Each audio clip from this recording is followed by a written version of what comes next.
Voilà, écoutez, Erev Tov, hein, bon, semaine dernière, bon, j'étais à Souk, j'étais occupé.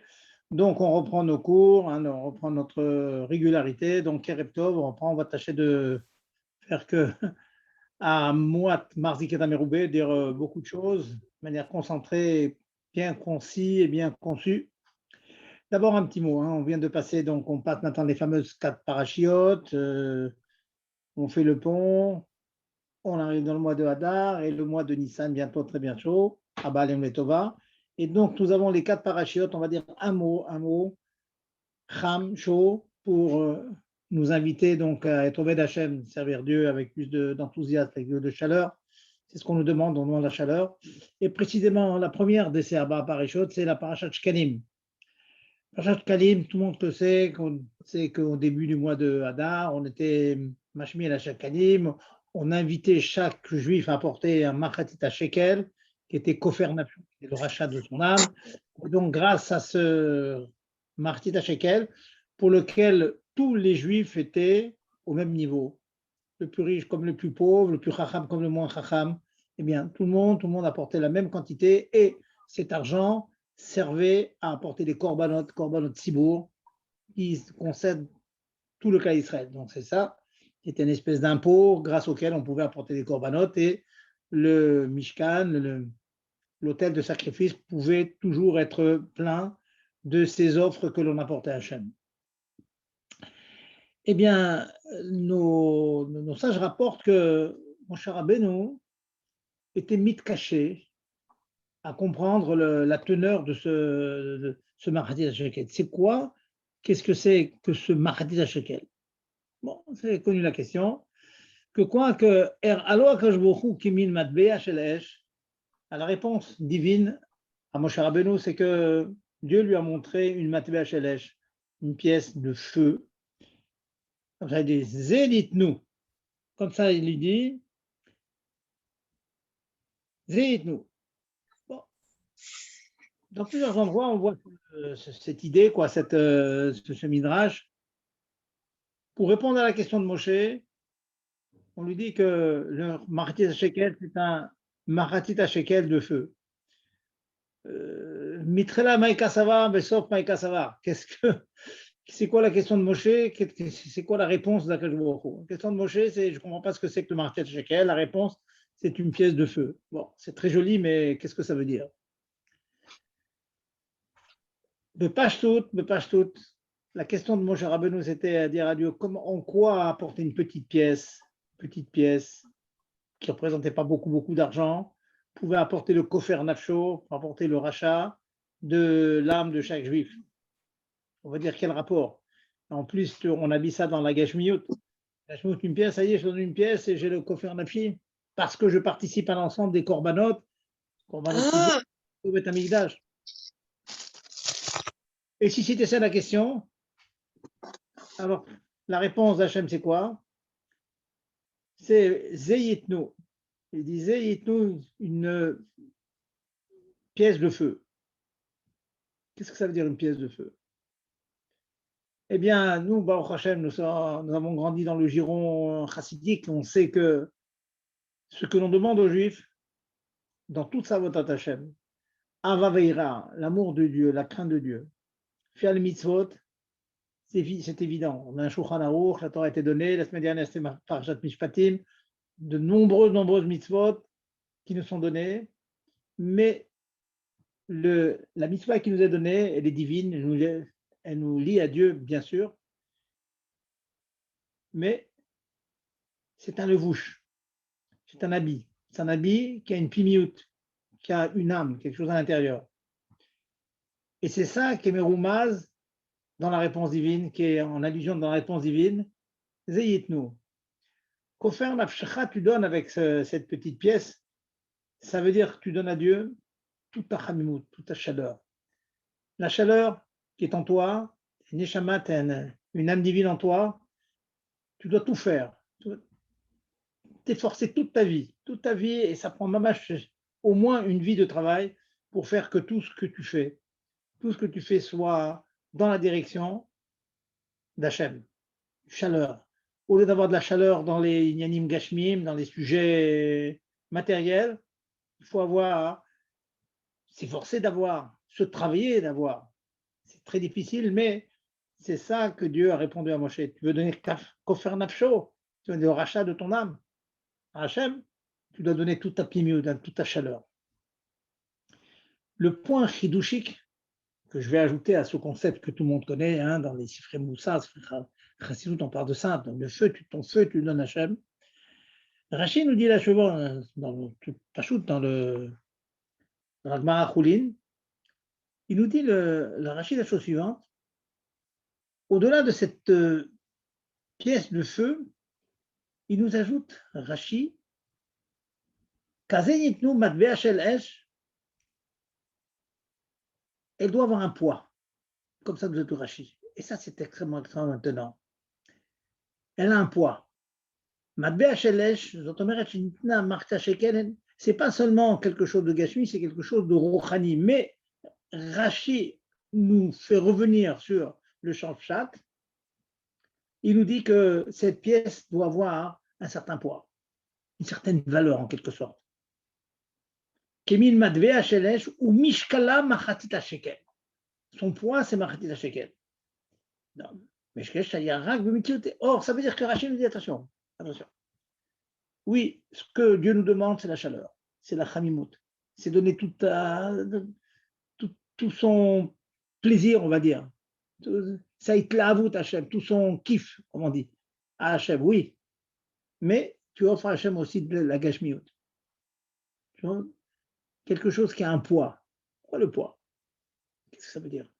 J'ai envie de vous dire, pour ceux qui connaissent un peu ce sujet-là, c'est de la relativité. Hein, c'est l'équivalence énergie-matière. Quoi? On nous demande l'énergie, on nous demande la chamimou dans la chaleur. Oui, mais attention, cette énergie, dans certains cas, elle se transforme en matière, c'est de la matière pesable, qui a un poids. Et cette chose qui a un poids, elle peut redevenir aussi de l'énergie. Ça veut dire quoi? Alors c'est là le point fondamental que la Chassidut développe à de nombreux endroits. C'est que le Ratzon Hashem, c'est que certes, oui, ce qu'on te demande, d'abord et avant tout, on te demande de la chaleur pour Dieu. D'investir avec amour, avec crainte. Montrer à l'extérieur toujours un visage, encore une fois, je dis le mot kham, que les gens sont autour de nous, qu'on a une chaleur pour ce que l'on fait, que ça nous concerne. Comme des parents qui aiment leurs enfants, on aime les commandements divins. Je prends l'exemple que tout le monde comprend, que des parents qui aiment. Mais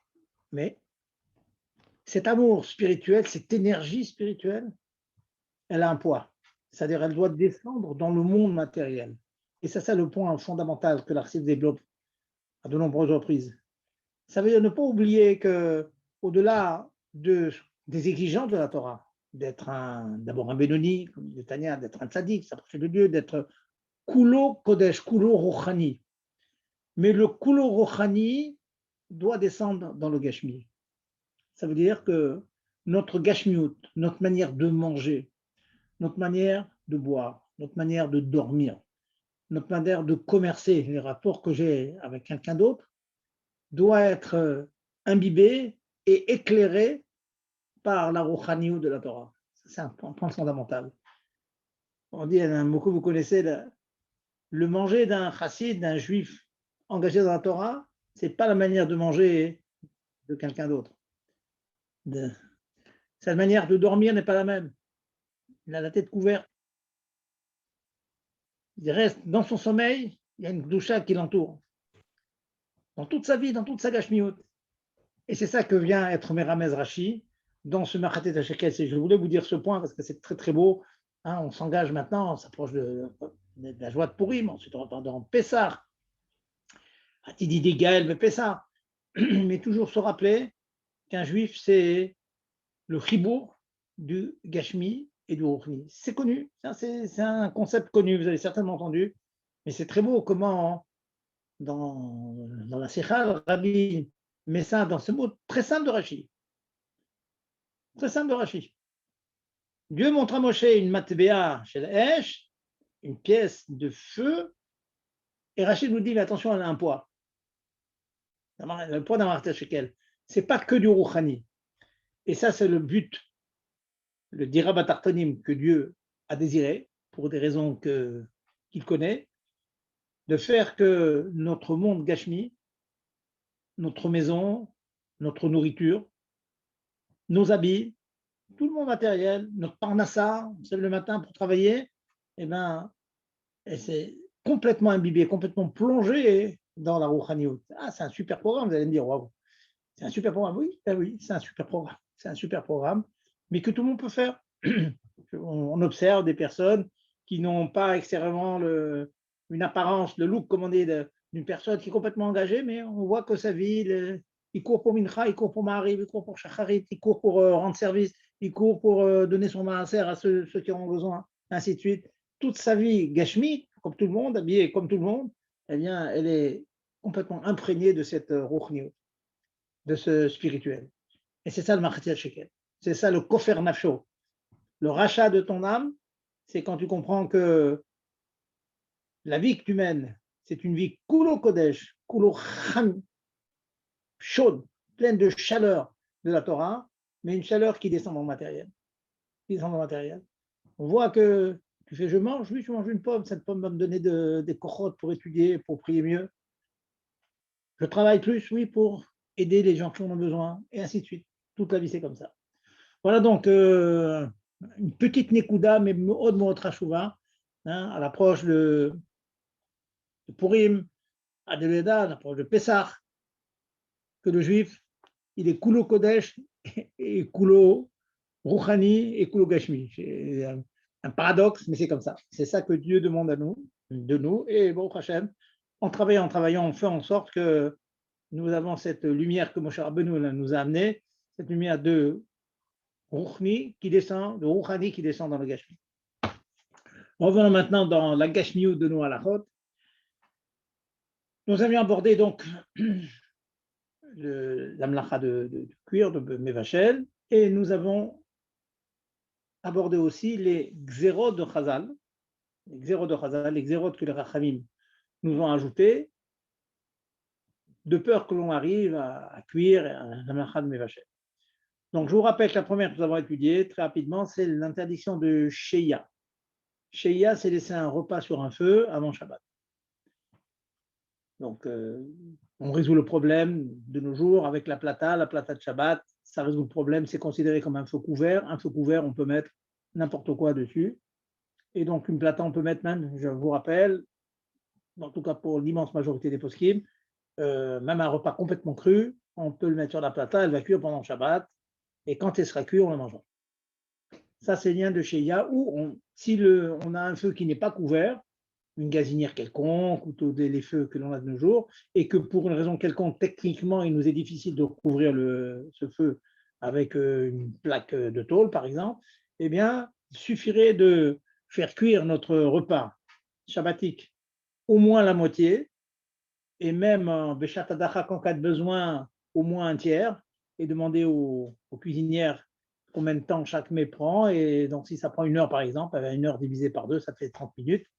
Il faudrait que ça cuise 30 minutes avant Shabbat, ou en cas de besoin, le tiers, c'est donc le tiers de 60 minutes, donc c'est 20 minutes de cuisson avant Shabbat, et auquel cas on peut laisser sa marmite en train de continuer à cuire pendant Shabbat, si elle a été cuite avant Shabbat, selon les mesures que je viens de dire, et qu'on appelle, dans le terme technique, jargon des rabbanim, qui s'appelle Nidvachel Kemachal Ben Drosai, comme ce brigand qui s'appelle Ben Drosai, qui mangeait des choses à moitié cuit ou au tiers cuit. Voilà. En une phrase, le dit de Sheya. Il faut faire attention, parce que si on laisse quelque chose sans respecter les conditions, ça peut être interdit de manger le repas. Ensuite, il y a 2 autres Isurim que les Chachem ont interdit avant Shabbat. Avant Shabbat, la Torah n'interdit pas. La Torah n'interdit pas de faire un acte Erev Shabbat et qui va se produire pendant Shabbat. Mais là, les Chachem ont interdit. Donc, le deuxième est interdit. Le plus classique, c'est Chazara. On va reparler de Chazara. Et je vais revenir sur Atmana. J'en ai parlé rapidement. On va reprendre plus en détail l'interdiction de Atmana, qui est parfois bien ignorée. Il faut bien faire attention. Donc, rapidement, je vais vous citer d'abord l'interdiction de Atmana et ensuite les solutions au cas où on sera amené à faire Atmana. Donc, je traduis. Atmana, hein, ça veut dire enfouir. Enfouir un mets quelconque, chaud, dans quelque chose qui va conserver la chaleur. Alors, je vais vous faire donc un petit exposé comme ça, exhaustif, mais bon, il y a quelques halakhot qu'il faut bien assimiler, bien connaître et bien assimiler pour pouvoir utiliser ces terribles-là. Alors, Atmana, c'est enfouir. Les Chachamim m'ont interdit d'enfouir une casserole, même Erev Shabbat, enfouir dans des braises. Je n'ai rien fait, Erev Shabbat. Les Chachamim m'ont craint que si j'enfouis une casserole dans des braises, eh bien, je sois amené, chez Maïchate Begichalim, de peur que je sois amené à attiser les flammes, les braises. Je passe tout de suite à l'application concrète de nos jours, de jours où on ne met pas dans les braises. La Mishnah, Bametomnim ou pas, on enfouissait dans toutes sortes de produits de la terre qui fermentent, hein, et en fermentant, ça devient très chaud. Mais de jour, on utilise plus ce genre de choses. Prendre du gazon, par exemple, et le laisser fermenter, effectivement, ça devient très chaud.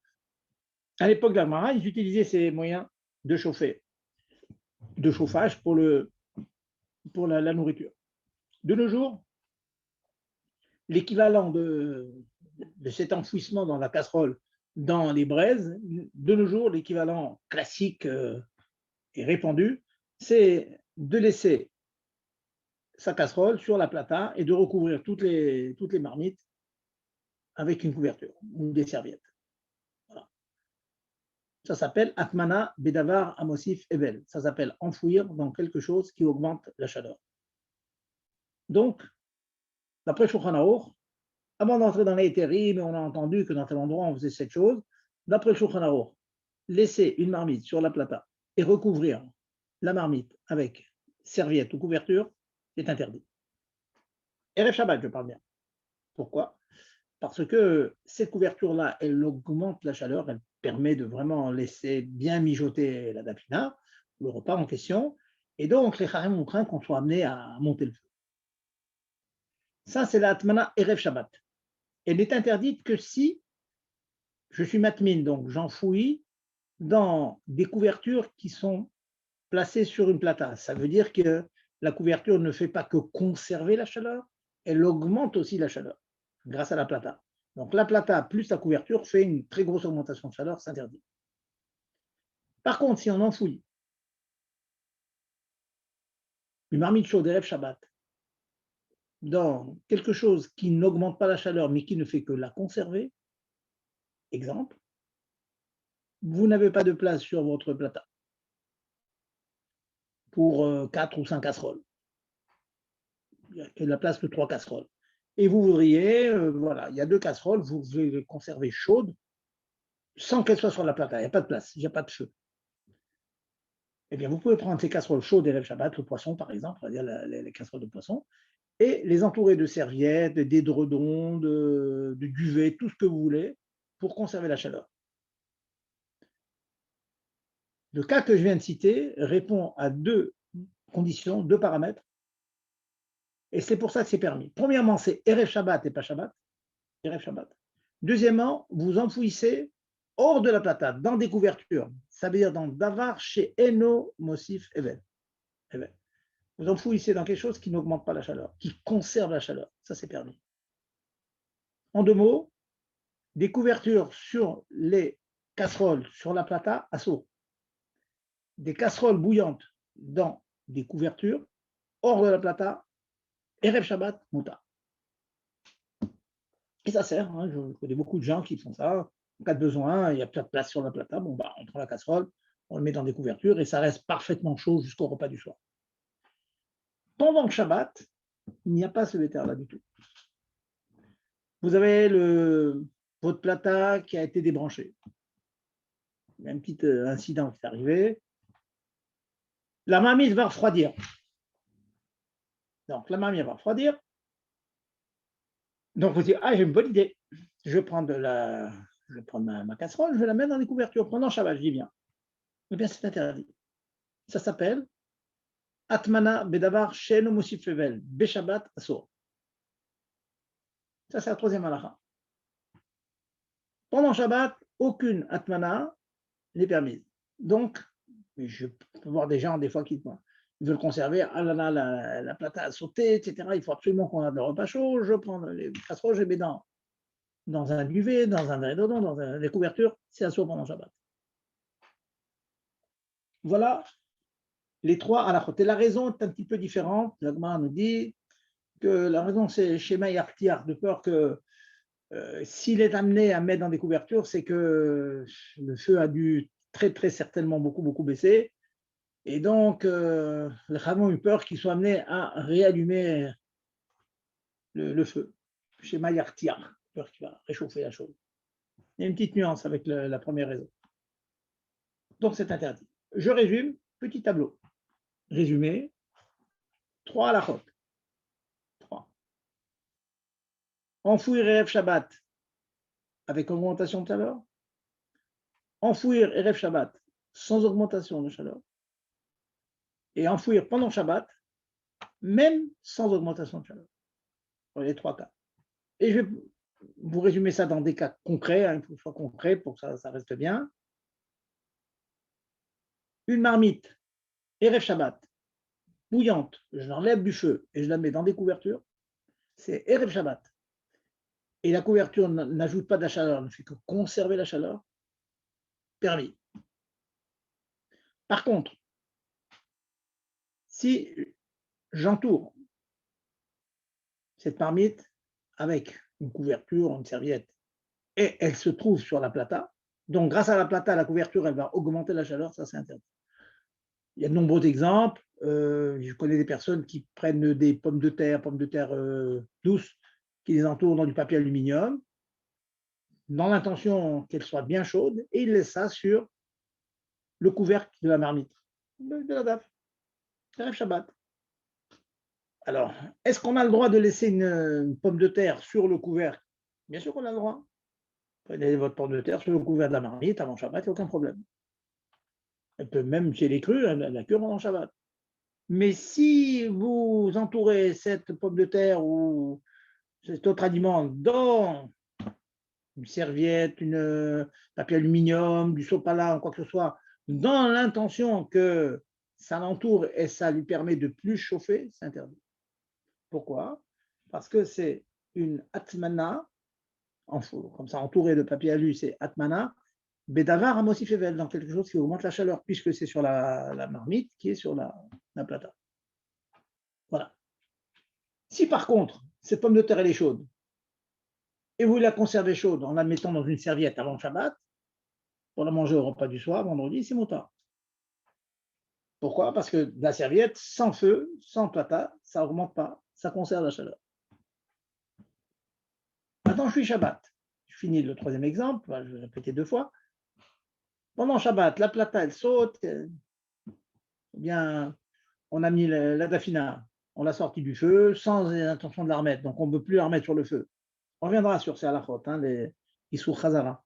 En tout cas, on a une marmite qui est restée une demi-heure à table, on a servi tout le monde, et puis tout à coup, on se rappelle qu'on va avoir besoin de cette marmite pour Souda Shishit à 7 heures du soir. Alors, on a la bonne idée, hein, prenez cette marmite, elle est encore chaude, on va la mettre dans des couvertures pendant Shabbat et on va la garder conserver plus chaude. C'est interdit pendant Shabbat. Atmana, pendant Shabbat, c'est interdit. Même dans des couvertures, ça veut dire même dans des choses qui ne vont pas augmenter, qui ne feront que conserver la chaleur.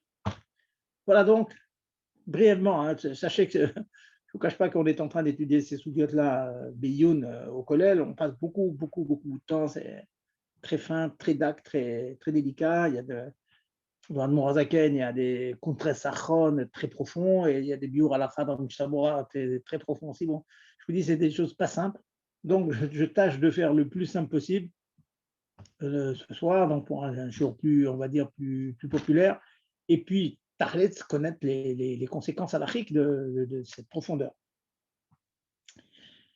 Alors, donc, une fois qu'on a ces yesodot que je viens de dire, on va tâcher de trouver quelques cas où on peut permettre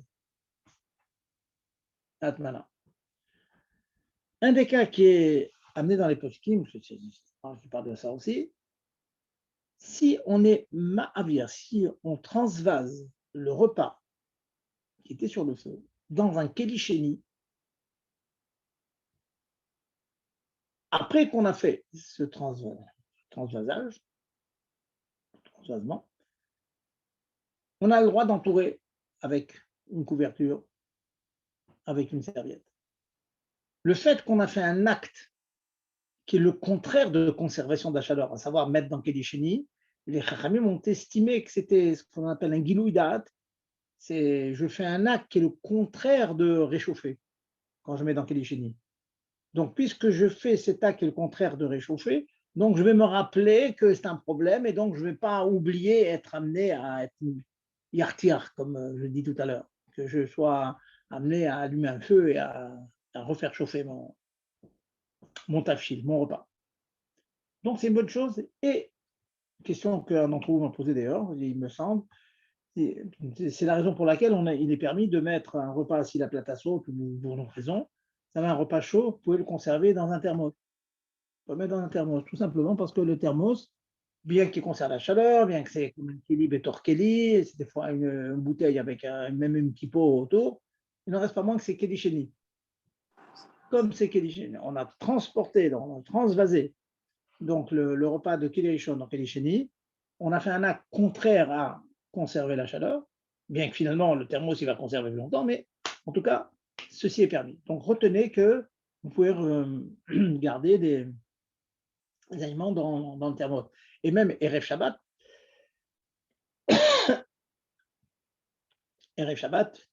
si vous avez, quelquefois ça peut arriver, Erev Shabbat, on n'a pas de place dans la plata, il est permis de conserver donc dans un thermos de la nourriture chaude, il n'y a pas de problème.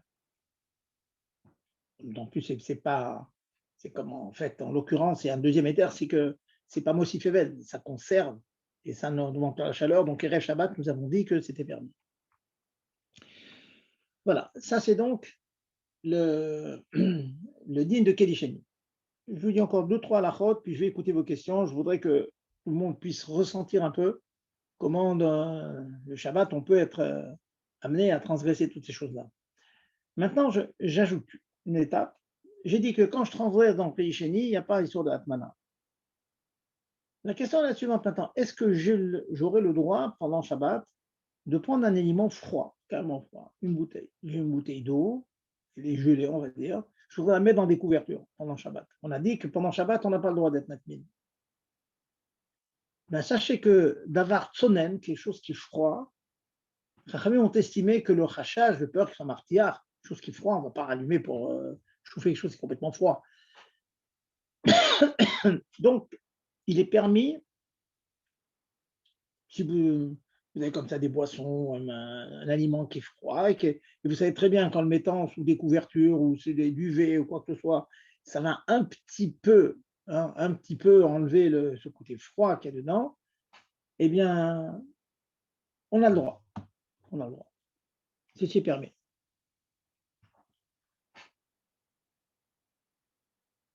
Donc, le seul éther que nous ayons pendant Shabbat,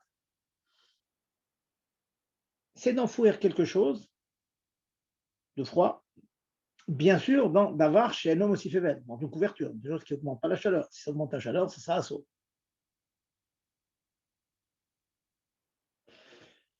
Une fois qu'on arrive à ces 5 halakhot que je viens de vous citer, là, on va commencer à creuser le cas suivant. En fait, ce à quoi on va arriver, que vous compreniez le but, je vais essayer de rentrer un peu dans le Iyun, dans les Svarot, mais ce à quoi je veux arriver, c'est le résultat suivant. Est-ce que j'aurai le droit de prendre un liquide, du lait, une boîte de conserve dans lequel il peut y avoir des légumes cuits avec de l'eau, trempés dans l'eau qui a refroidi, il y a bichoul. Est-ce que je pourrais le mettre dans de l'eau chaude pour le réchauffer? Est-ce que j'ai une solution pour réchauffer le biberon d'un bébé pendant le Shabbat? C'est ce à quoi je veux arriver. Alors, pour arriver à ce résultat, est-ce que je peux réchauffer donc Il y a deux problèmes à résoudre. Un problème de bichou, cuisson, c'est un issour Torah. Si je mets un biberon de lait froid dans Keli Rishon, ça cuit, c'est interdit. Et même que je ne veux le mettre que pendant 2-3 minutes, histoire de réchauffer à peine le lait et l'enlever, c'est interdit, c'est un xéra. Chachamim ont interdit de mettre un aliment cru dans un endroit où il peut cuire, même si je le mets pour quelques secondes, on va dire, de peur qu'on soit bien amené à oublier. Donc, si je veux réchauffer un tel aliment, je ne parle pas maintenant d'un œuf. Un œuf qui a cuit entièrement avant Shabbat, je pourrais même le remettre dans Keli Rishon, hors du feu, bien sûr, parce que En Bichoul Achar Bichoul, on a parlé de ça. Mais un liquide, même qui a déjà bouilli, qui a cuit, Yesh Bichoul Achar Bichoul, si vous le remettez dans de l'eau chaude, de Keli Rishon, il va cuire. Mais on a un din, il faut bien se rappeler, un din de l'Agmara, les liquides. Les liquides, de l'eau, le cas de l'Agmara, c'est de l'eau, Agmara Kendi et Shar Mashkin, il ajoute même les autres liquides. Si on les met dans Kedisheni, Kedisheni Eno Mevachel, un mashkin. Kedisheni ne cuit pas les mashkin. Ça veut dire plein de choses. Si vous avez fait, disons, vous avez un Kedisheni, certains font leur café dans Kedisheni, bien que c'est mieux de faire dans Kedisheni, mais dans un Kedisheni, vous avez pris de l'eau du kumkum dans votre tasse. Et vous voyez que c'est bouillant, trop chaud. Vous avez le droit de rajouter sur cette eau bouillante de Kedisheni de l'eau du robinet, quelques gouttes pour le refroidir un peu, ou du lait froid, ou un liquide froid, c'est permis. L'eau ne cuit pas. Attention, je ne parle pas de thé, d'un aliment, je parle d'un liquide. On a le droit de mettre un liquide cru, froid, dans une chaleur de Keli Sheni. Alzen et Mar, sur ça, l'Agmar nous dit Keli Sheni eno mevachel. Le Keli Sheni ne peut pas cuire. Nous, on tient que le Keli Sheni peut, dans le doute, on a des doutes, on est marmire, presque tout le temps on est marmire, qu'on met rien dans le Keli Sheni. Mais les liquides, ça reste permis sans problème, il n'y a personne qui relève sur ça. Donc, on peut mettre de l'eau pour refroidir un café ou de l'eau bouillante. D'après cela, si j'ai de l'eau chaude, il n'y a aucune interdiction dans cette eau bouillante. Si on l'a transvasée dans un kélicheni, dis bien kélicheni, donc j'ai pris de l'eau du kumkum dans une marmite, casserole, j'ai le droit d'ajouter du lait. J'ai le droit d'ajouter du lait. Ce lait, même cru, ne va pas cuire, parce que c'est kélicheni. Ça voudrait dire que si j'ai un biberon avec du lait, je ne voudrais pas mélanger le lait avec l'eau chaude en question, parce que je donnais au bébé du lait non mélangé avec de l'eau. J'ai du lait dans le biberon. Je voudrais le chauffer. Quand je mets le biberon dans cette marmite qui a de l'eau bouillante, qui est bien bouillante de Kedisheni, donc qui est sortie du kumkum pour entrer dans Kedisheni, quand j'ajoute, je trempe du lait dedans, ce lait que je trempe dedans, il ne cuit pas. Il n'y a aucune interdiction Minatora de cuire ce liquide qui s'appelle du lait lorsque je mets ce lait dans une chaleur de Kedisheni. Donc, si je mets du biberon, je ne voudrais pas mélanger le lait avec l'eau. Donc, je le laisse dans le biberon, je trempe le biberon dans cette eau chaude. Il n'y a aucune interdiction de bichou. Le problème, c'est que certes, il n'y a pas d'interdiction de bichou, et ça, c'est d'après toutes les chitotes. Il n'y a pas à discuter. Vous prenez, je ne sais pas, une boîte de thon, une boîte de conserve, du thon avec de l'huile dedans. Vous le mettez entièrement dans de l'eau bouillante de Kedisheni, il n'y a pas interdiction de cuisson. L'huile qui est dedans, elle ne va pas cuire dans Kedisheni. N'importe quelle boîte de conserve, avec des légumes, de l'eau, etc., la mettre dans de l'eau bouillante de Kedisheni, ça ne cuit pas. Donc, j'ai un excellent moyen d'obtenir du lait chaud pour le bébé. Cependant, j'ai un problème ici, c'est que lorsque je trempe ce liquide qui est dans la boîte, dans le petit verre, et je le trempe, je le plonge dans l'eau est chaude, donc elle est mossif chom, elle ajoute de la chaleur. Si elle ajoute de la chaleur, je vais avoir un problème de atmana. Je vais avoir un problème d'atmana. Alors je vous demande de bien suivre ici, ça, c'est un point délicat que tout le monde doit comprendre. Je dis bien, Colette, certains ont eu du mal à attraper le point de la Nekuda.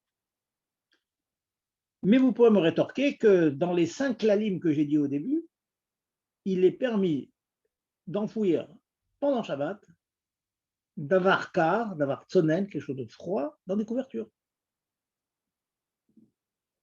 J'ai une bouteille d'eau un peu fraîche, j'ai le droit de l'entourer avec des couvertures, j'ai le droit. Maintenant, si je l'entoure, cette bouteille, dans une couverture, mais qui est dans une situation où il peut y avoir augmentation, même un peu, de chaleur. Prenons un cas. C'est deux cas qui a ramené dans les poskim, imaginons qu'on ait une marmite chaude qui est entourée, depuis Erev Shabbat, marmite chaude entourée avec une couverture, c'est permis. Erev Shabbat, j'avais le droit. Maintenant, dans cet ensemble, marmite chaude qui est enfouie dans sa couverture, je veux y ajouter un biberon de lait froid. Rappelez-vous que j'ai dit tout à l'heure qu'un biberon de lait froid, j'ai le droit de l'entourer avec une couverture.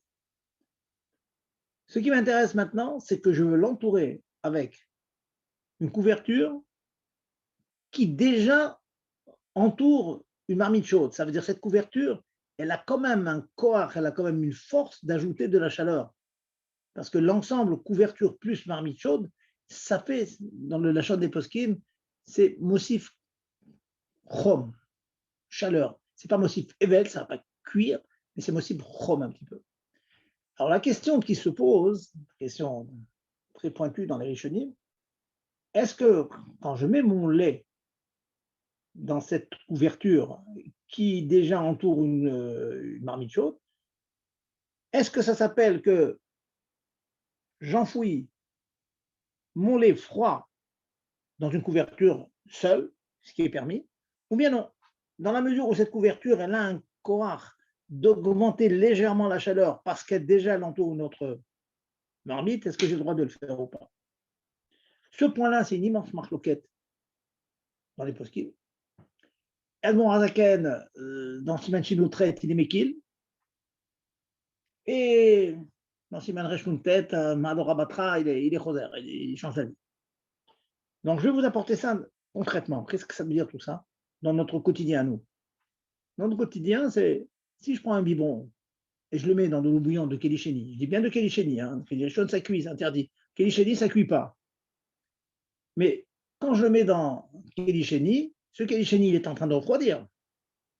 Donc, très, très bientôt, il va être froid. Est-ce que c'est comme si j'ai mis mon biberon de lait froid dans quelque chose comme une couverture? Ça, c'est permis. D'avoir tsonen, j'ai le droit d'être matmin pendant Shabbat.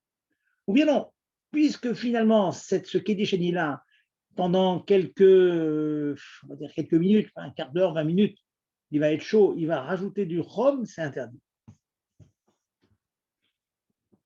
Dans les faits, dans Simanchin nous traite, à la Chavgimel, je crois, 23, le Zaken, il est Mikil.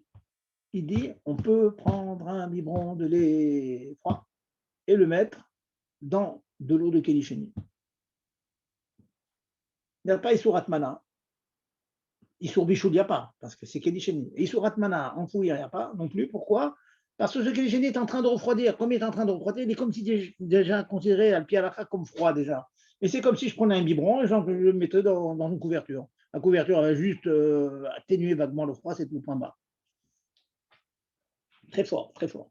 Il y a d'autres aussi, Prem Gadim aussi, qui étaient comme ça, qu'on a le droit de prendre. Donc, une boîte de conserve, comme je vous dis, réchauffez une boîte de conserve, vous la mettez dans de l'eau de Kélicheni bouillante et c'est moutarde.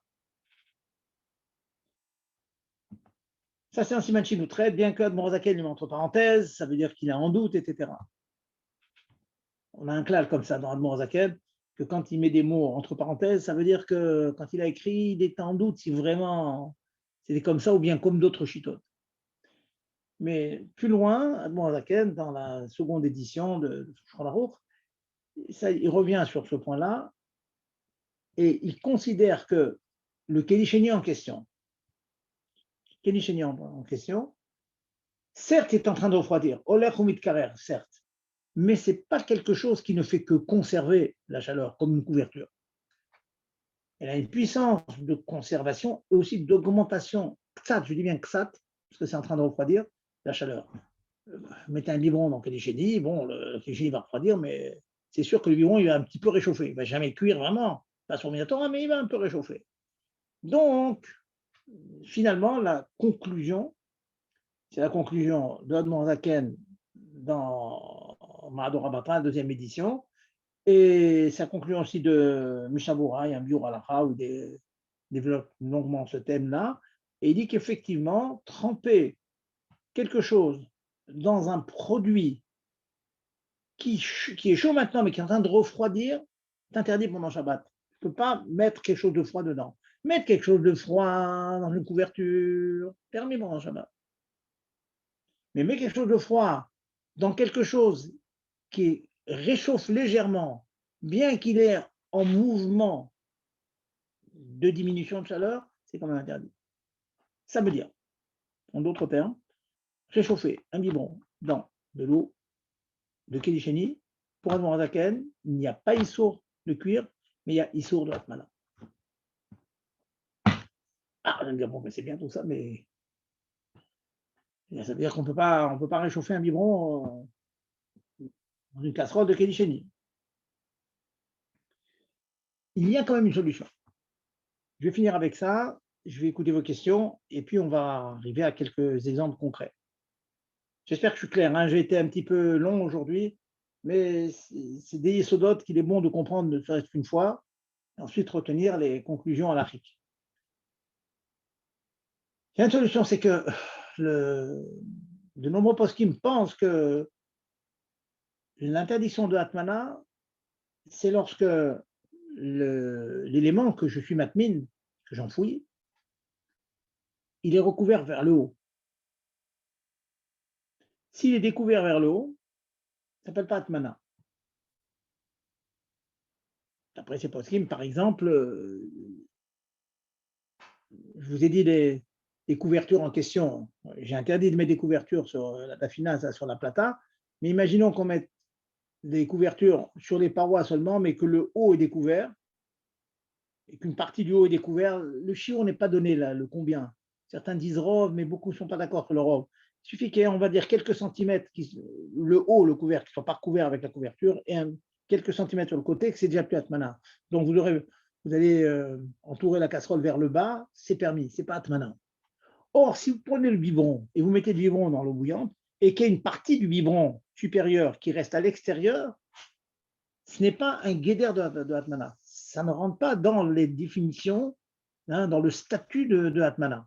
Parce qu'Atmana, comme son nom l'indique, c'est enfouir, c'est-à-dire que l'essentiel, c'est le haut qui est enfoui.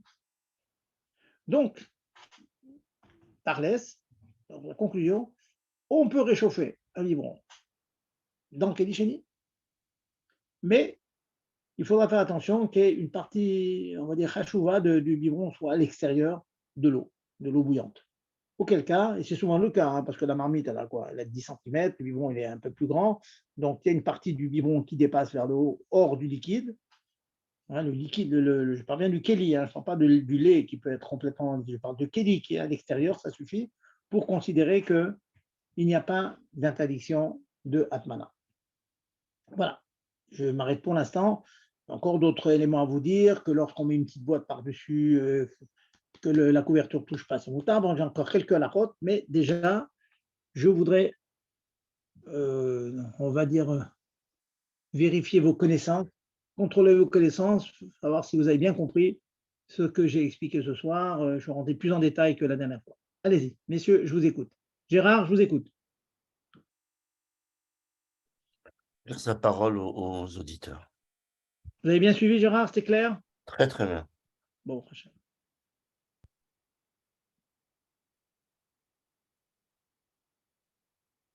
Waouh, une question, j'ai tellement été clair, il n'y a pas de question, c'est pas possible. Trop compliqué.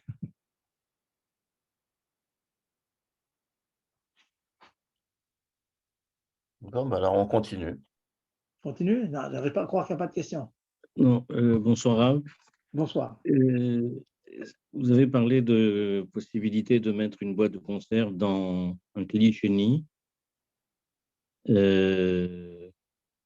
Est-ce que c'est valable pour n'importe quel aliment? C'est-à-dire un aliment en lui-même, pas une boîte de conserve, un aliment. Je peux le mettre dans un… Non, non. Si vous me demandez Non, une autre question, vous ne rentrez pas dans Atmana en prenant une chod bichoun. Dans une chod oui, bichoun, on a le droit de mettre dans Kedisheni, c'est essentiellement des liquides.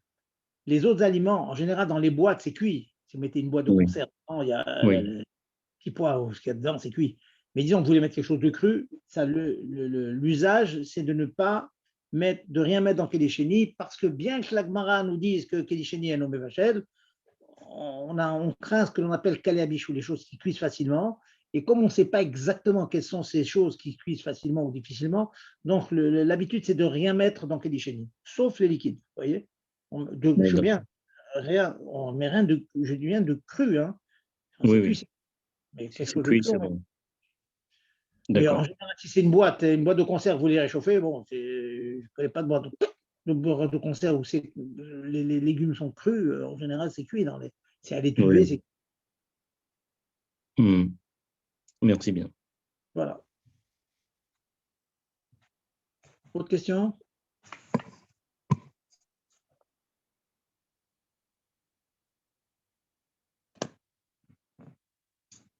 Pas de question. Bon, je vais continuer un petit peu. Donc, vous me direz donc pour la shlemut de ces halachot. Bon, de toute façon, même si les questions ne viennent pas tout de suite, certainement pendant Shabbat, on a souvent des questions comme ça, vous les poserez après. Alors, d'après ce que j'ai dit, il y aura un problème, par exemple, parfois, dans beaucoup de repas qu'on fait pour le Shabbat matin, on met du riz dans un sac. Et il y en a qui mettent dans des petits ustensiles en verre, comme ça, des espèces de raviers comme ça, avec une couverte dessus, qui mettent ça au fond de la daf. C'est Atmana. En fait, on considère que, par certains poskim, comme être matmin dans un liquide, donc c'est pas seulement être matmin dans des couvertures que ça s'appelle enfouir. Donc, enfouir dans de l'eau, c'est aussi enfouir. C'est le problème du biberon dans le kélichéni. Donc, imaginons que, comme beaucoup, on met du riz dans un sac comme ça et le riz il est au fond de la marmite.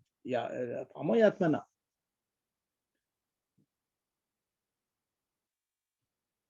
Des poskim pour contourner le problème de Atmana suggèrent, et c'est le cas en général dans les faits, que le sac en question qui contient le riz ou l'autre aliment soit troué. Qu'est-ce qu'on gagne?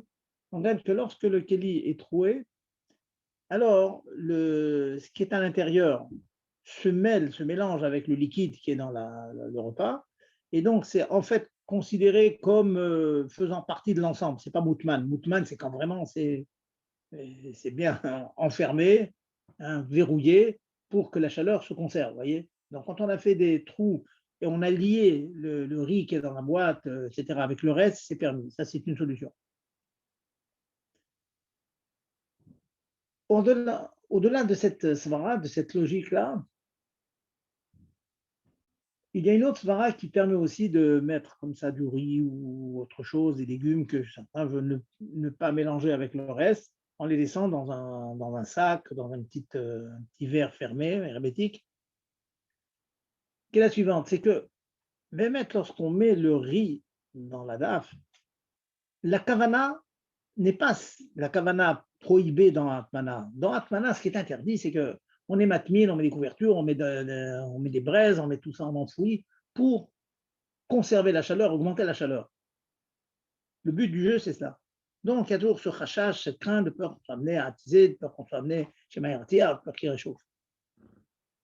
Lorsqu'on met le riz dans un sachet de riz, le but essentiel, c'est que le riz ne se disperse pas, ne se répande pas dans l'ensemble du bouillon, etc. C'est ça le but. Ce n'est pas du tout un but de Atmana en tant que Issour Atmana pour plus chauffer. Il chauffera autant dans le sac que hors du sac. Vous voyez. Le but, c'est qu'il ne s'éparpille pas partout. Et donc, ça change complètement la vision de cet acte. Ce n'est pas un acte de Atmana. Pour élargir ce débat, cette svara, les poskim disent la chose suivante. Selon ce que j'ai expliqué tout à l'heure, prendre des pommes de terre, ou même j'ai plus loin, des chalotes. Vous voulez chauffer une chala, il est permis de la réchauffer sur le couvert d'une marmite. Si maintenant cette chala, ça on m'a dit que c'est permis. Hein. Premièrement, il n'y a pas bichoul parce que c'est enafia harafia, c'est cuit au four sans eau et ça réchauffe encore sans eau là, sur le couvert de la marmite. Il n'y a pas un problème de midérabanan, de niré vachel, parce que sur le couvert de la marmite, ce n'est pas le derrière, ce n'est pas l'habitude de cuire là-bas. Bon, ça, c'est des svarot qu'on a déjà vus. Donc, c'est permis. On peut mettre quelque chose qui est cuit, on peut le réchauffer sur le couvert de la marmite. Maintenant, si je le mets dans une couverture, ma machala, le but, c'est vraiment qu'elle réchauffe beaucoup plus rapidement. Alors, il n'y a pas un problème de bichoul, on ne parle pas de ça. Mais on parle du lissour de rabanan qui s'appelle atmana, en fouillant. Donc, mettre ma chala dans une couverture ou dans un papier nylon, plastique, papier aluminium et le mettre sur le couvert, c'est interdit.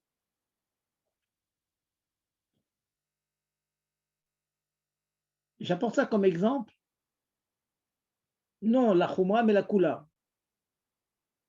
Comme le cas de ce qui est dans le riz, qui est dans le sac à l'intérieur de la lave.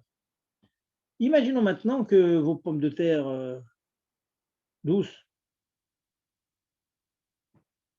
on l'entoure dans du papier aluminium et on le met sur le couvert de la marmite. Mais que vous fassiez ça sans aucune cavanade qu'elle chauffe plus vite, pas du tout. Je connais des gens qui font ça parce que on est dans des endroits où il y a des moustiques, des saletés qui peuvent tomber.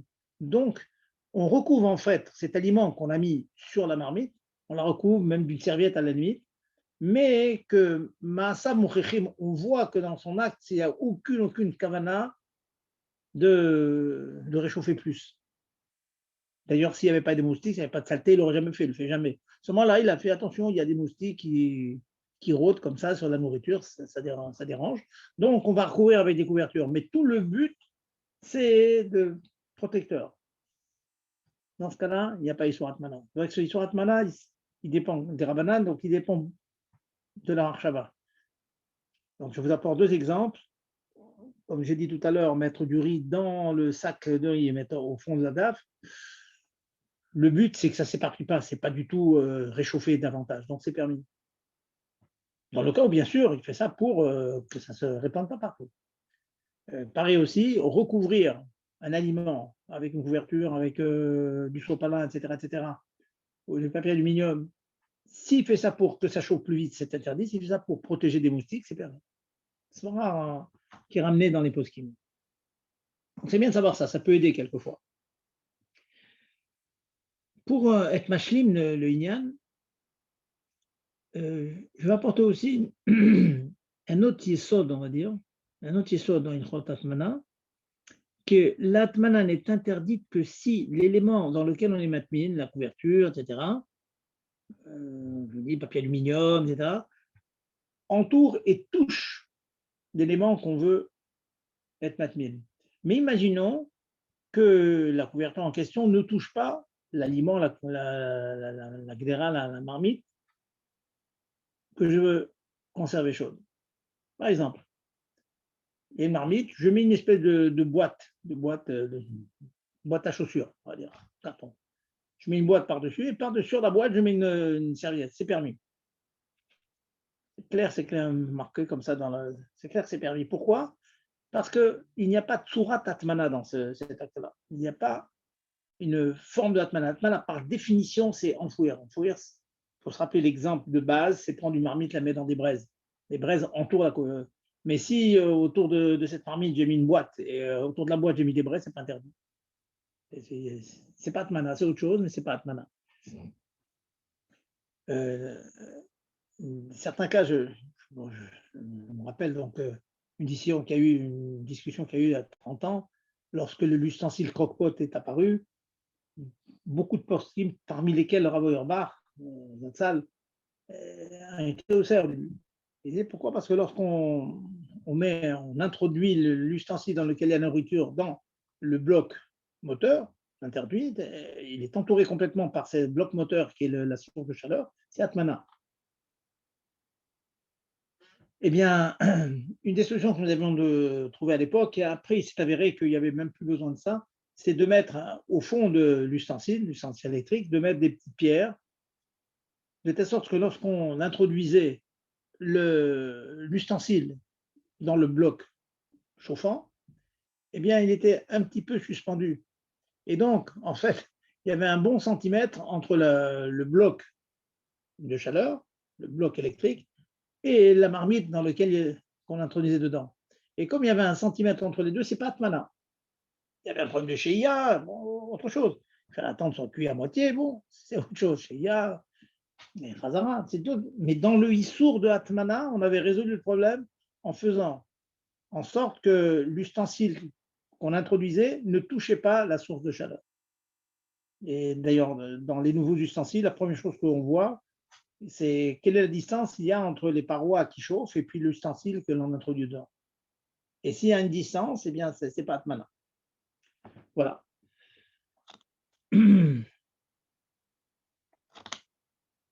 Voilà, je pense que, bon, sachez qu'il y a encore beaucoup à dire, c'est des choses très profondes, mais voilà, je pense que de manière assez rapide, je vous dis les Ika Ayesodot.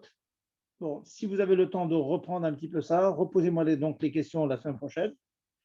Et la semaine prochaine, donc il me semble pas que l'on ait fait l'interdiction de Khazara. Vous me le dites si on l'a fait, comme il y a eu malheureusement des absences, donc ça peut m'arriver d'oublier. Si je vous ai fait le Issour de Khazara, bon, donc on n'en fait pas, une petite Khazara seulement, sinon on le reprendra avec tous les cas où par inadvertance on a enlevé la marmite du feu et qu'on voudrait la remettre 1 heure après, par exemple. Est-ce qu'il y a des terribles, est-ce qu'il y a des solutions dans certains cas? Voilà, on a bouclé la boucle. S'il y a des questions, je suis à vos dispositions, même des questions hors sujet, n'hésitez pas, il n'y a pas de problème. Allez-y.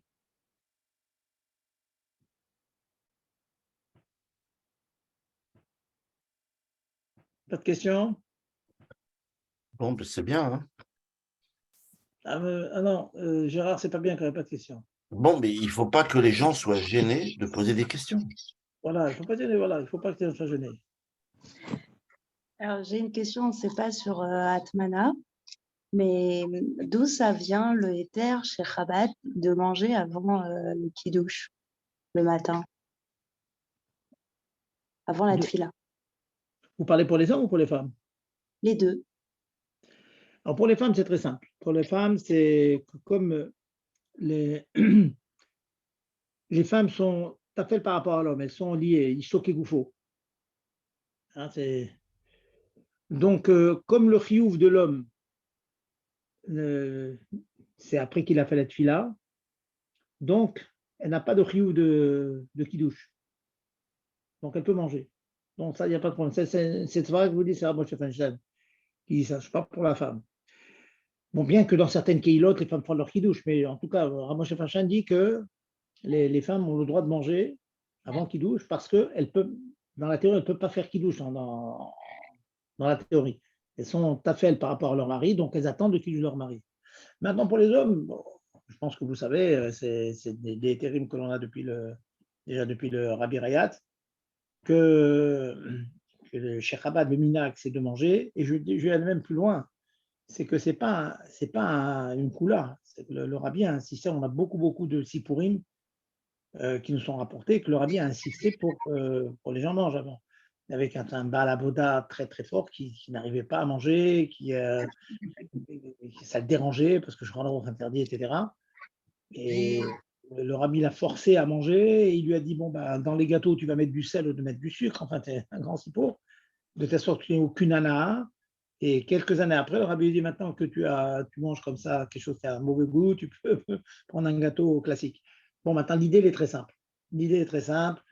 On a déjà, depuis l'époque du Tzemar Tzedek, pour ceux qui le savent, nous avons l'habitude de prier tard, on étudie Chassidut, etc.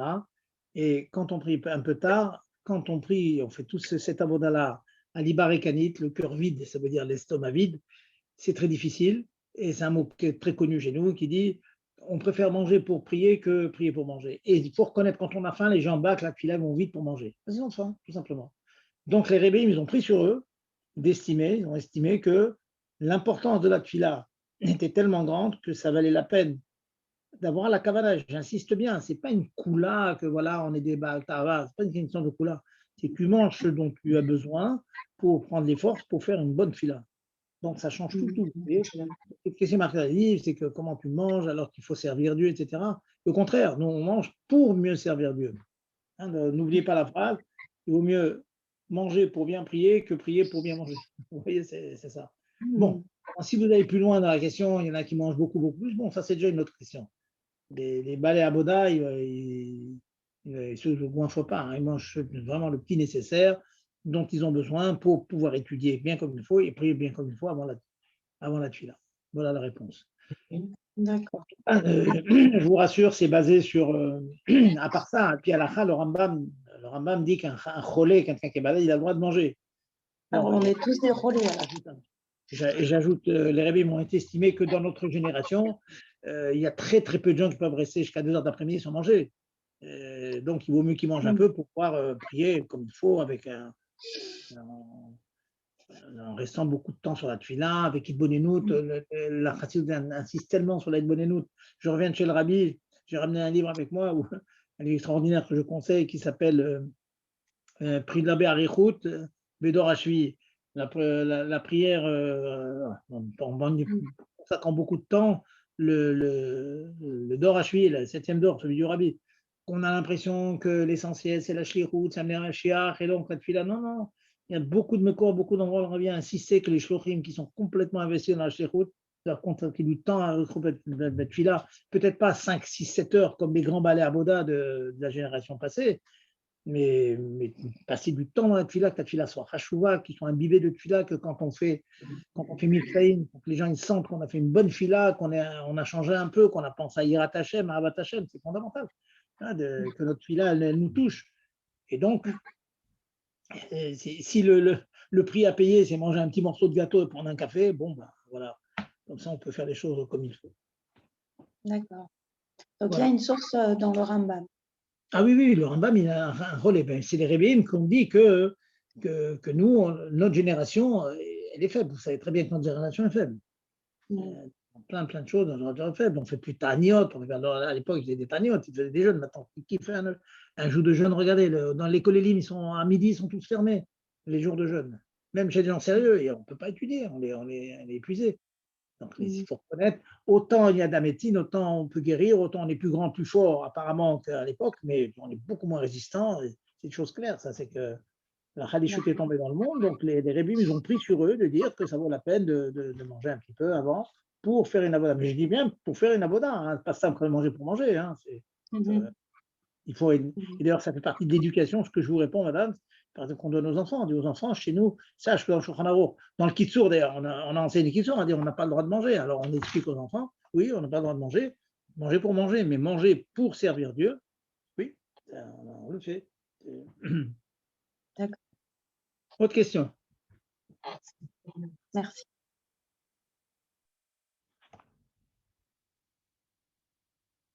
C'est bon, pas de questions? Parfait. Ok. Merci beaucoup, Rav Zabib. Avec plaisir. Donc, préparez pour la semaine prochaine dans Hachem. Donc, Bon, peut-être qu'on va faire la semaine prochaine une petite chazara sur l'ensemble des Hilchot Purim que les gens en gros connaissent. Mais bon, on va tâcher d'ajouter des petits détails que l'on peut oublier. Chazak. Chazor n'oubliez pas, Chazor ba, des halachot, il faut toujours répéter. Hein. Ben Olam Haba, c'est qui fait des halachot, bechol yom vayom, chaque jour. Chazak. Bonsoir. Et à Bonsoir. très bientôt. Merci, au revoir.